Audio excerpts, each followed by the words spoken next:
having conversations about connecting to a human being on a deeper level by changing some of the words that we use, and it's just a couple of words, but it's huge.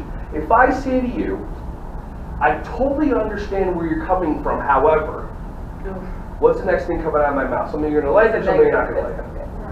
I totally see your point, bud. See? Right there. Your wall comes up. Okay? I totally get where you're coming from, but we don't do that with our children because it's not developmentally appropriate. It doesn't matter. They don't care developmentally appropriate. They don't care code of conduct. They don't give a crap. They're like, do what I want you to do.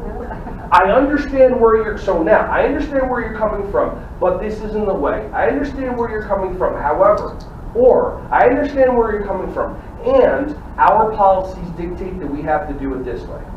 I totally get where you're going, totally believe that you think we should spank your child in the middle of the office in front of everyone because that's what you believe at home, and the state doesn't allow that. You take out however, you take out but, you put the word and you're going to have to practice that.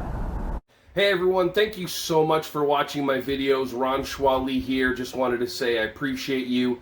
Feel free to like, subscribe, and click on the bell if you want to see more videos coming your way to be alerted. Just thank you so much, and feel free to share this content with anybody who you think would find some value from this. Have an awesome, joyous, wonderful, breath-filled rest of your day.